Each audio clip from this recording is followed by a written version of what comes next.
নমস্কার, নিউজ আর প্রাইম নিউজে সবাইকে স্বাগত। আমি রয়েছি আপনাদের সঙ্গে রাখছি খবরে। পদত্যাগ না করে ইতিহাস তৈরি করেছেন পশ্চিমবঙ্গের মুখ্যমন্ত্রী মমতা বন্দ্যোপাধ্যায়।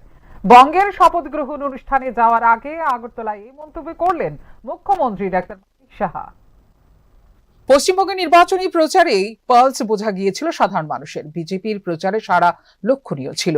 পশ্চিমবঙ্গে ল্যান্ডস্লাইডে ভিক্টরি হয়েছে বিজেপির। তারপরও সেখানে প্রাক্তন মুখ্যমন্ত্রী পদত্যাগ না করার বিষয়টি দুঃখজনক। মুখ্যমন্ত্রী বলেন এটাও ইতিহাস হয়ে থাকবে। পশ্চিমবঙ্গে বিজেপি সরকার গঠনের প্রাক মুহূর্তে এই প্রতিক্রিয়া দিলেন ত্রিপুরার মুখ্যমন্ত্রী ডাক্তার মানিক সাহা। আগামী দিন তিনি পশ্চিমবঙ্গের প্রথম বিজেপি সরকারের শপথ গ্রহণে অংশ নেবেন। শুক্রবার আগরতলায় সাংবাদিকদের প্রশ্নের উত্তরে বিষয়টি জানিয়ে তিনি প্রাক্তন মুখ্যমন্ত্রী মমতা বন্দ্যোপাধ্যায়ের পদত্যাগ না দেওয়ার বিষয় নিয়ে টিপ্পণী করেন এবং বলেন এটিও ইতিহাস হয়ে থাকবে। কালকে যাচ্ছি পশ্চিমবাংলার কালকে, আর 12 তারিখ হচ্ছে আসামে। তো 12 তারিখ আসামেও যাব। অত্যন্ত আনন্দের বিষয়। প্রতিবারই আমরা দেখছি একের পর এক মাননীয় প্রধানমন্ত্রীজির নেতৃত্বে যেভাবে ভারতীয় জনতা পার্টি বা এনডিএ সরকার হচ্ছে, এটা কিন্তু একটা বিশেষ তাৎপর্যপূর্ণ বিষয়। এবং পশ্চিমবাংলাতেও আমি অনেক জায়গায় গেছি, বিভিন্ন বিধানসভায়, আপনারা সবাই দেখেছেন। এবং সেখানে যে তখন থেকে বোঝা যাচ্ছিল, পালস কিন্তু বোঝা যায় যেভাবে রেসপন্স ছিল, যে পশ্চিমবাংলা আর ল্যান্ডস্লাইড ভিক্টরি, এত বড় ভিক্টরি তো আমরা ভাবিও না। কিন্তু দুঃখের বিষয়, ওখানকার যে প্রাক্তন মুখ্যমন্ত্রী এখন পর্যন্ত উনি পদত্যাগ দেননি। এটাও একটা হিস্ট্রি হয়ে থাকবে আগামী। প্রসঙ্গত, পশ্চিমবঙ্গে ভোটে হারার পরও পদত্যাগ করেননি প্রাক্তন মুখ্যমন্ত্রী মমতা ব্যানার্জি। ভোট গণনায় প্রশ্ন তুলে তিনি মুখ্যমন্ত্রীর পদ থেকে পদত্যাগে অস্বীকার করেন। পরে 7 মে পশ্চিমবঙ্গের বিধানসভা ভেঙে দেন রাজ্যপাল। 24 ঘন্টা রাজ্যপাল শাসনের পর আগামীকাল বিজেপি সরকারের শপথ গ্রহণ। ফিউরো রিপোর্ট, নিউজ নাও। পশ্চিমবঙ্গে বিজেপি প্রথম সরকারে মুখ্যমন্ত্রী নির্বাচিত হলেন শুভেন্দু অধিকারী। শুক্রবার কেন্দ্রীয় স্বরাষ্ট্রমন্ত্রীর নেতৃত্বে পরিষদীয় দলের বৈঠকের পর এই ঘোষণা হয়। শনিবার হবে শপথ গ্রহণ। সমস্ত জল্পনা কল্পনার অবসাদ কাটিয়ে পশ্চিমবঙ্গে প্রথম বিজেপি সরকারের প্রথম মুখ্যমন্ত্রী হলেন শুভেন্দু অধিকারী। বিজেপি নেতা শুভেন্দু অধিকারী 7 মে পর্যন্ত পশ্চিমবঙ্গ বিধানসভার বিরোধী দলনেতা ছিলেন। সদ্য সমাপ্ত বিধানসভা নির্বাচনে তিনি জয় লাভ করেন এবং বিপুল ভোটের ব্যবধানে পরাজিত করেন তৃণমূলের লড়াকু নেত্রী প্রাক্তন মুখ্যমন্ত্রী মমতা বন্দ্যোপাধ্যায়কে। 2026-এর বিধানসভা নির্বাচনের শুরু থেকেই বঙ্গে মুখ্যমন্ত্রী দাবিদার বিজেপি প্রার্থীদের মধ্যে সর্বশিখরে ছিলেন শুভেন্দু অধিকারী। যদিও 2/3 সংখ্যাগরিষ্ঠতা নিয়ে বঙ্গে বিজেপি দল ক্ষমতায় আসার পর মুখ্যমন্ত্রী দাবিদার হিসেবে অনেকের নামই সামনে উঠতে শুরু করে। এর মধ্যেই পূর্বসূচি অনুযায়ী শুক্রবার সকাল 11টায় পশ্চিমবঙ্গে আসেন কেন্দ্রীয় স্বরাষ্ট্রমন্ত্রী অমিত শাহ সহ একাধিক নেতৃত্ব। কেন্দ্রীয় স্বরাষ্ট্রমন্ত্রীর নেতৃত্বে পরিষদীয় দলের বৈঠকের পর শুভেন্দু অধিকারীর নাম মুখ্যমন্ত্রী হিসেবে ঘোষণা করা হয়। আগামীকাল সকাল 11টায় ব্রিগেড মাঠে নতুন বিজেপি সরকারের শপথ গ্রহণ অনুষ্ঠান। শপথ অনুষ্ঠানে উপস্থিত থাকবেন দেশের প্রধানমন্ত্রী সহ তারকা অতিথিরা। সেই অনুষ্ঠানে অংশ নেবেন ত্রিপুরার মুখ্যমন্ত্রী ডাক্তার মানিক সাহা সহ আরো কয়েকজন। কালকে যাচ্ছি পশ্চিমবাংলার কালকে, আর 12 তারিখ হচ্ছে আসামে। তো 12 তারিখ আসামেও যাব। অত্যন্ত আনন্দের বিষয়। প্রতিবারই আমরা দেখছি একের পর এক মাননীয় প্রধানমন্ত্রীজির নেতৃত্বে যেভাবে ভারতীয় জনতা পার্টি বা এনডিএ সরকার হচ্ছে, এটা কিন্তু একটা বিশেষ তাৎপর্যপূর্ণ বিষয়। এবং পশ্চিমবাংলাতেও আমি অনেক জায়গায় গেছি, বিভিন্ন বিধানসভায়, আপনারা সবাই দেখেছেন। এবং সেখানে যে তখন থেকে বোঝা যাচ্ছিল, পালস কিন্তু বোঝা যায় যেভাবে রেসপন্স ছিল, যে পশ্চিমবাংলা আর ল্যান্ডস্লাইড ভিক্টরি, এত বড় ভিক্টরি তো আমরা ভাবিও না। কিন্তু দুঃখের বিষয়, ওখানকার যে প্রাক্তন মুখ্যমন্ত্রী এখন পর্যন্ত উনি পদত্যাগ দেননি। এটাও একটা হিস্ট্রি হয়ে থাকবে আগামী।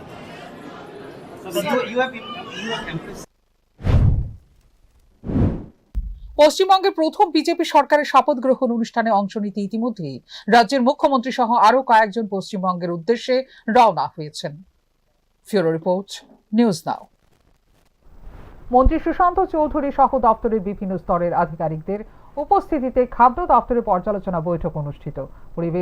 পরিষেবাগত মান উন্নয়নের পাশাপাশি দপ্তরকে আধুনিকীকরণ করার প্রয়াস জারি দাবি করলেন মন্ত্রী। রাজ্যের খাদ্য দপ্তরের দায়িত্বপ্রাপ্ত মন্ত্রী সুশান্ত চৌধুরীর উপস্থিতিতে রাজ্য স্তরের ভোক্তা সচেতনতা শীর্ষক এক সেমিনার আজ আগরতলাতে অনুষ্ঠিত হয়। এই সেমিনারে মন্ত্রীর পাশাপাশি দপ্তরের বিভিন্ন স্তরের আধিকারিকরা যেমন উপস্থিত ছিলেন, ঠিক একই সাথে বিভিন্ন রেশন শপের ডিলার এবং ব্যবসায়ী সম্প্রদায়ের প্রতিনিধিরা উপস্থিত ছিলেন। সংশ্লিষ্ট বৈঠকে খাদ্য দপ্তরের বিভিন্ন বিষয়ের পর্যালোচনা করার পাশাপাশি এই সময়ের মধ্যে ভোক্তা সাধারণের সার্বিক সচেতনতার প্রসারে গুরুত্ব আরোপ করা হয়। নিজের প্রতিক্রিয়া দিতে গিয়ে মন্ত্রী সুশান্ত চৌধুরী আজকের এই বৈঠকে গুরুত্ব তুলে ধরেন। মন্ত্রী দাবি করেন, আগামী দিনে যাতে দপ্তরের কার্যকারিতা বৃদ্ধি পায় এবং মানুষের চাহিদা অনুযায়ী কোথাও সেদ্ধ চাল, কোথাও আতপ চাল সরবরাহ করা যায়, সেই ব্যবস্থা গ্রহণের সিদ্ধান্ত হয়। এর পাশাপাশি মন্ত্রী জানিয়েছেন, আক্ষরিক অর্থে গোটা সিস্টেমটাকে আধুনিকীকরণ করার জন্য দপ্তরের তরফ থেকে প্রয়োজনীয় উদ্যোগ যাতে করে দ্রুততার সাথে গ্রহণ করা যায়, সেই বিষয়ে আজকের পর্যালোচনা বৈঠকে নীতিগত সিদ্ধান্ত হয়েছে। সার্বিকভাবে আজকের এই বৈঠকে সকলের সদর্থক উপস্থিতির মধ্য দিয়ে আগামী দিনে সমাজের মধ্যে ভোক্তা সচেতনতা সংক্রান্ত বিষয়ে ইতিবাচক প্রতিক্রিয়া তৈরি করতে পারে, সেই বিষয়ে একটা দিক বলে মন্ত্রী দাবি করেন। সমস্ত ডিলারের আমরা ডাকাইছি না, আমরা বিভিন্ন জায়গা থেকে কিছু টোকেন রিপ্রেজেন্টেশন আমরা এখানে আনছি। এটার উদ্দেশ্য হচ্ছে যে আপনাদের সঙ্গে আলোচনার মাধ্যমে আমরা একটা সিদ্ধান্ত নেব যে এফসিআইতে আমরা আতপ চালরে কন্টিনিউ করতে কমুন, আর আমাদের সিদ্ধ চালের কথা মানে নতুন করে আনার লেগা কমুন। গভর্নমেন্ট অফ ইন্ডিয়ার বক্তব্য হচ্ছে সিদ্ধ চালটা অনেকে পছন্দ করতেছে না, যে কারণে আমরা আতপ দিয়ে আতপটা চলতেছে। তো আমি একটু কনফিউজড হয়েছি। ডাইরেক্টর সাহেবের যখন আমরা কইলাম যে এটা আলোচনা করার দরকার আছে, তখন কইলো যে তাহলে আমরা ডাকি। বললাম যে আমি নিজে থাকুক, এটা আমার স্যাটিসফ্যাকশনের জন্য আমি আজকে মিটিংয়ে আসছি। তাইলে আমরা প্যাডি প্রকিউরমেন্ট করে যে চালটা নিই তার মধ্যে আমরা 70-30 করতে পারি। একটা ওই নর্থ, ঊনকোটি, ধলাই তাদের কথা চিন্তা করে, বা 50-50 আমরা করতে পারি, 50 র 50 পয়েন্ট, ঠিক আছে? এভাবে আমরা করুক। আর এফসিআই যে চালটা আমাদের দেয় সেটা আমরা কমু, পুরাটাই যেন আমাদের র রাইস দেয়, তাই তো? পুরাটাই যেন আমাদের আতপ দেয়, এফসিআই যেটা দেয়। ফিউরো রিপোর্ট, নিউজ নাও। ভারতীয় রেড ক্রস সোসাইটির ঊনকোটি জেলা শাখার উদ্যোগে স্বেচ্ছায় রক্তদান শিবির অনুষ্ঠিত হল শুক্রবার। ৭৯তম ভারতীয় রেড ক্রস দিবস উপলক্ষে কৈলাসহরে অনুষ্ঠিত এই রক্তদান শিবিরে স্বেচ্ছায় রক্তদান করেন ৫০ জন জওয়ান। শুক্রবার ছিল ৭৯তম ভারতীয় রেড ক্রস দিবস। এই দিনে কৈলাসহরে স্বেচ্ছা রক্তদান শিবিরের আয়োজন করল রেড ক্রস সোসাইটির ঊনকোটি জেলা শাখা। কৈলাসহরের ঊনকোটি কলাক্ষেত্রে আয়োজিত রক্তদান শিবিরের উদ্বোধন করেন মন্ত্রী টিঙ্কু রায়। উপস্থিত ছিলেন কৈলাসহর পুর পরিষদের চেয়ারপারসন চপলা রানী দেব রায়, রাজ্য ওয়াক অফ বোর্ডের চেয়ারম্যান মফস্বর আলী, ঊনকোটি জেলা পরিষদের সভাধিপতি অমরেন্দু দাস, জেলা শাসক ডক্টর তমাল মজুমদার, কৈলাসহর মহকুমা শাসক বিপুল দাস, ঊনকোটি জেলার মুখ্য স্বাস্থ্য আধিকারিক শরদিন্দু চাকমা সহ অন্যান্যরা। এদিন রক্তদান শিবিরে বিএসএফ জওয়ান সহ ৫০ জন স্বেচ্ছায় রক্তদান করেন। মন্ত্রী টিঙ্কু রায় রক্তদাতাদের মানসিকতার প্রশংসা করেন।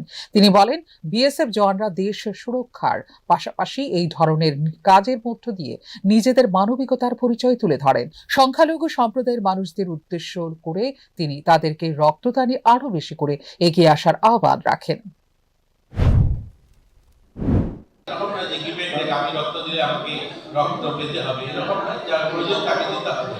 কিন্তু আমাদের যে সমাজে এখন রক্ত দান করাটা মনে হয় সেটা গুনাহ, তাদেরকেও বোঝাতে হবে যে রক্ত সকলকে দেওয়ার জন্য এগিয়ে আসা, রক্ত এগিয়ে আসা তাদেরকেও বলতে হবে।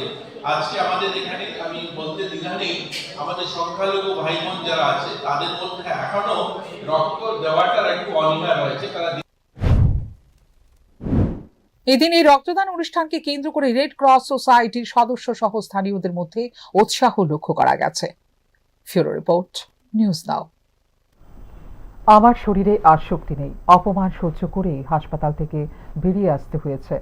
জলজল চোখে 88 বছরের বৃদ্ধার অভিযোগ তেলিয়ামুড়া মহকুমা হাসপাতালের ব্যবস্থাপনার বিরুদ্ধে। নিশানায় মহকুমা স্বাস্থ্য আধিকারিক। কথায় কথায় আমাদের রাজ্যের স্বাস্থ্য বিপ্লবের গল্প সামনে আসে। কথায় কথায় রাজ্যের মুখ্যমন্ত্রী থেকে শুরু করে বিভিন্ন অংশের প্রশাসনিক ব্যক্তিত্বরা দাবি করে থাকেন রাজ্যের স্বাস্থ্য ব্যবস্থাকে ঢেলে সাজানোর জন্য তৃণমূল স্তর থেকে বিভিন্ন পদক্ষেপ গ্রহণ অব্যাহত।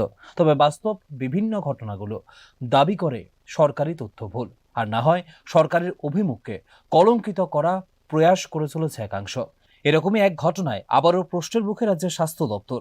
সংবাদের প্রকাশ তেলিয়ামুড়ার এক 88 বছরের বৃদ্ধা সন্ধ্যারানী চক্রবর্তী মহকুমা হাসপাতালে শারীরিক সমস্যা নিয়ে চিকিৎসা করতে গেলে চিকিৎসা পরিষেবা প্রদান করার বদলে দায়িত্ব পালনরত চিকিৎসক তথা মহকুমার স্বাস্থ্য আধিকারিক রাজা জমাতিয়া ওনাকে তুচ্ছ তাচ্ছিল্য করে অপমান করে তাড়িয়ে দেন। সহ্যের সীমা ছাড়িয়ে যাওয়ার সংশ্লিষ্ট বৃদ্ধা রীতিমতো রেগে ফুসতে ফুসতে গোটা সিস্টেমের বিরুদ্ধে প্রতিবাদের সুর তুললেন।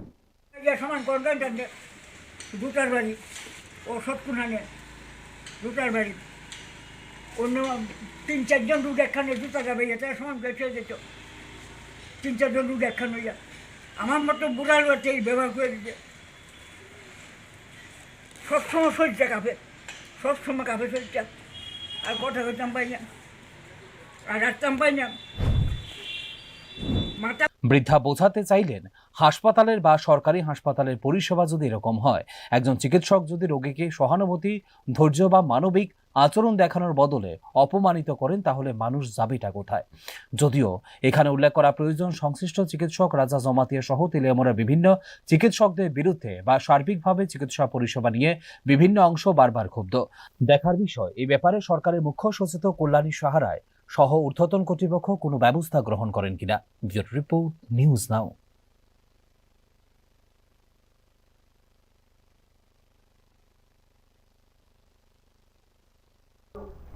ক্রমবর্ধমান গরু চুরির ঘটনার পর এবার সাফল্যের দাবি করল বিলোনিয়া থানার পুলিশ।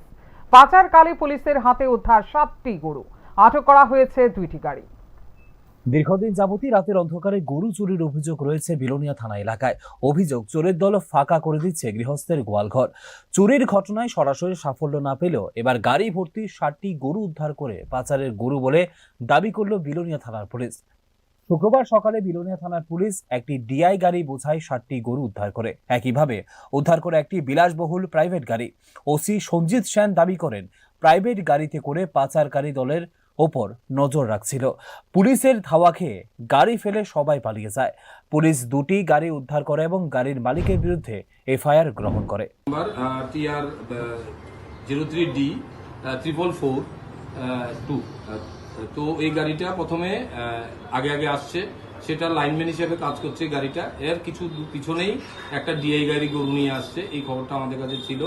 তো আমরা শামুলি বাজারে কাছাকাছি আমাদের ওসি দিশুমুখ এম্বুশ নিয়ে বসে, আমি রতনপুর দিয়ে মনিরামপুরে যাই, ঝুলাবাড়ি ওসি রামরাইবাড়ি দিয়ে আসে। তো শামুলি বাজারে আমাদের এম্বুশ পার্টিকে দেখতে পেয়ে দুটা গাড়ি শামুলি বাজার থেকে ঘুরে আবার মনিরামপুরের দিকে আসছিল। মনিরামপুরে আমি থাকাতে আমাকে দেখতে পেয়ে দুটা গাড়ি ফেলে ড্রাইভার পালিয়ে যায়। তখন আমরা গাড়িগুলা তল্লাশি করি। তল্লাশি করে যে ডিআই বুলেরো গাড়িটা আছে সেটাতে তল্লাশি করে 7টা গরু আমরা পাই গাড়ির মধ্যে। যদিও আগামী সপ্তাহবাদী অনুষ্ঠিত হবে মুসলিম ধর্মাবলম্বীদের ঈদুল আজহা তথা কুরবানি ঈদ। ঈদের আগে রাজ্যে স্বাভাবিকভাবেই বেড়েছে পশু বোঝাই গাড়ি চলাচল। এদিনের ঘটনায় পুলিশ কোনো পাচারকারী ধরতে পারেনি বলে পুলিশের এই সাফল্য নিয়ে প্রশ্ন উঠছে বিভিন্ন মহলে। Bureau report, news now.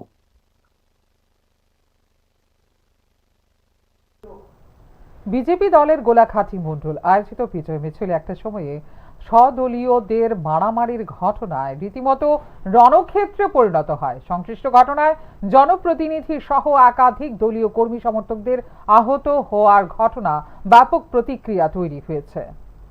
Paschimbanga সহ একাধিক রাজ্যে সদ্য সমাপ্ত বিধানসভা নির্বাচনে বিজেপি দলের সাফল্যের পরিপ্রেক্ষিতে রাজ্যের বিভিন্ন জায়গায় প্রতিনিয়ত বিজয় মিছিল সংগঠিত হচ্ছে।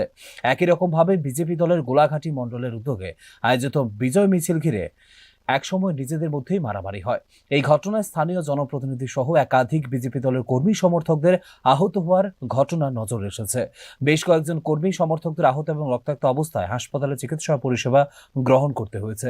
স্বাভাবিকভাবেই ঘটনার পরিপ্রেক্ষিতে ব্যাপক প্রতিক্রিয়া তৈরি হয়েছে। ঘটনার বিবরণ দিতে গিয়ে আক্রমণের শিকার বিজেপি দলের এক কর্মী জানিয়েছেন, মিছিল শেষ হওয়ার পরে নিজেদের মধ্যেই মারামারির ঘটনা ঘটে। ঘটনাটা তো বিজয় মিছিল হয়েছে বাড়ি থেকে স্কুল থেকে সেই জেলা জিবি স্কুল অব্দি এখানে মানে বিজয় মিছিল হয়েছে, মানে মিছিলটি শেষ। তারপরে গোপীনগরের একজন গেছে, তারে বাধ্য করতেছে, তখন আমরা গেছি আর কি, আমরা তারে বাঁচাতাম যে রাখ মারিস না করা মাছ করে শুধু শুধু। মানে কে কারে মারধর করছে? উত্তম টুত্তম তারা কি আপনারা দলের কর্মী? হই দলের কর্মী একদম। স্বাভাবিকভাবেই বিজয় উৎসবের আনন্দ যখন সদলীয়দের মারামারির ঘটনার দ্বারা রক্তাক্ত এবং কলঙ্কিত হয়, তখন কিন্তু দলীয় শৃঙ্খলা নিয়ে প্রশ্ন উঠতে বাধ্য। Bureau report, news now. রাজ্যের বিভিন্ন জায়গায় রাজনৈতিক সন্ত্রাসের ঘটনা অব্যাহত। এবার মথার নেতা রবি দেববর্মার গাড়িতে অগ্নিসংযোগের ঘটনার প্রতিবাদে মান্দাই এলাকাতে উত্তপ্ত পরিস্থিতি। সড়ক অবরোধ সহ বাজার ধর্মঘটে প্রভাবিত জনজীবন। সাম্প্রতিক সময় রাজ্যের একাধিক জায়গায় বিশেষ করে মথা এবং বিজেপি দলের কর্মী সমর্থকদের সংঘর্ষজনক পরিস্থিতি দারুণভাবে জনজীবনকে প্রভাবিত করে চলেছে। একই রকমভাবে এবার মান্দাই এলাকাতে সড়ক অবরোধ সহ স্থানীয় বাজার ধর্মঘটকে কেন্দ্র করে এলাকায় অস্বস্তিকর পরিস্থিতি বিরাজ করছে। ঘটনার বিবরণের প্রকাশ, মথা দলের স্থানীয় নেতা রবি দেববর্মার গাড়িতে অগ্নিসংযোগের ঘটনার পরিপ্রেক্ষিতে প্রশাসনিক ব্যবস্থা গ্রহণ এবং দোষীদের বিরুদ্ধে দৃষ্টান্তমূলক শাস্তি দানের আহ্বান তুলে এই কর্মসূচি। पुलिस मीडिया नो खुलुमका जों दिनै आरो लामा बन खायमा कारण हकाय थानायाव सिनि मामा रबि देबबर्मानि गारि सक्ता जागमानि तैयै गाय आबो बीजेपी रक सक्जाव हने जों सायमांका गाय आबो पुलिस प्रशासन रंनो बंयागो याफारे माने ताखुन कोनो एक्शन ना जायगाखौ आबनि तै जों दिनै आरो रोड ब्लक मा खायलायका तै बाजार बन मा खायलायका गारि गुरा बन मा खायलायका हायङै को जों वाइ टेब्रक सिरिं सिरिं टंयानि बागैनो बिनि सिङाव सामुंनो माना हागा जे पुलिस प्रशासन रक कोनो सामुं खायनि बागै ओंखाय जों आगामि खोना बद्द तंनाय जुदि खोना बद्द तंमा परिषदन बरक अबनो साकथारि आंगाखाय जों टेबु फलकनानि हने वानसुगै दङ ताइ जों वाइ टेब्रक जीवन फनो उसुलुया जों सब समय स्ट्रं दंनाय जुदि तंखजां तंमा जरारग दिनै बरक जों तुंफ्लारि तनि खांखाय जराव जों तुंफ्लाइबो मानो आबनि बागै पुलिस प्रशासन। সড়ক অবরোধ সহ ধর্মঘট সমর্থকদের বক্তব্য হচ্ছে, তারা প্রশাসনের কাছে গোটা বিষয় উত্থাপন করছেন এবং যতক্ষণ পর্যন্ত না সংশ্লিষ্ট ঘটনার পরিপ্রেক্ষিতে মূল অভিযুক্তদের বিরুদ্ধে প্রয়োজনীয় ব্যবস্থা গ্রহণ করা না হবে ততক্ষণ পর্যন্ত তাদের বিক্ষোভ চলবে। গোটা ঘটনার পরিপ্রেক্ষিতে এলাকার পরিস্থিতি থমথমে থাকলেও পুলিশ প্রশাসনের সদর্থক উপস্থিতি পরিলক্ষিত হচ্ছে। Bureau report, news now.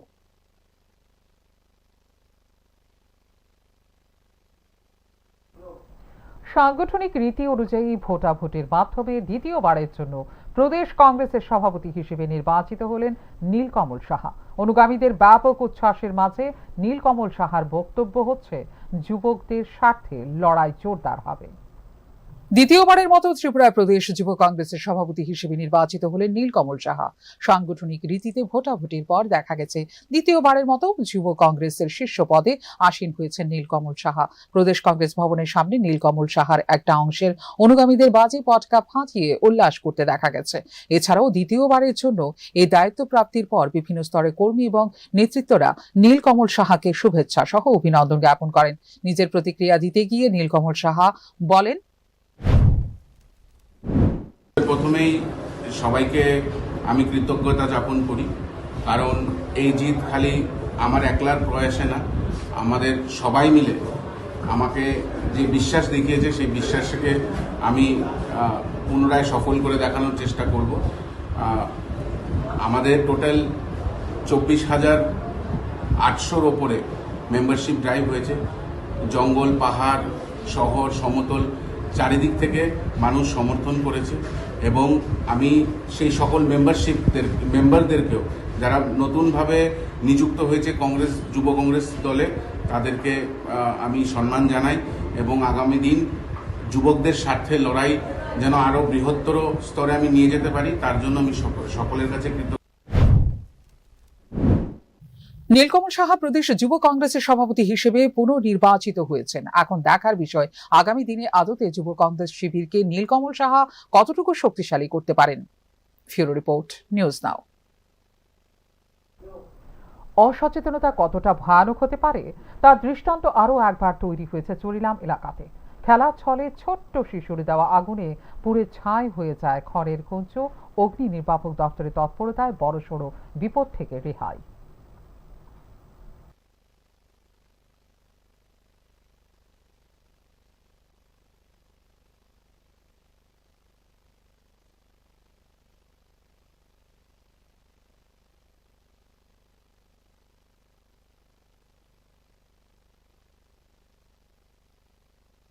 ঘটনা ভাগ্যের নির্মম পরিহাসে বাড়ির সামনে অনিয়ন্ত্রিত বাইকের ধাক্কায় গুরুতর আহত হয়ে হাসপাতালে প্রাণ হারালো 22 বছরের যুবক সঞ্জীব দেব। ঘটনা খোয়াইয়ের সমতল পন্তবিল এলাকাতে। ব্যাপক শোকের আবহ গোটা এলাকা জুড়ে।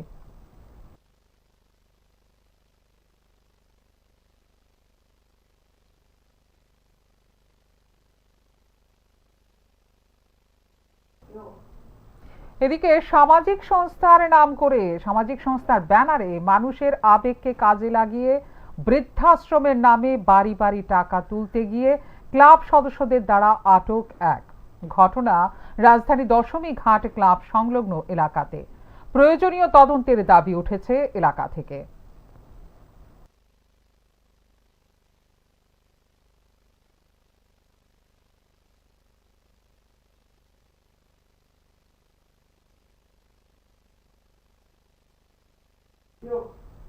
এখনকার মতো এই মুহূর্তের সংবাদ এই পর্যন্তই। অন্যান্য আপডেটস দেখার জন্য অবশ্যই নজর রাখতে হবে নিউজ নাওর পর্দায়। নমস্কার, শুভরাত্রি।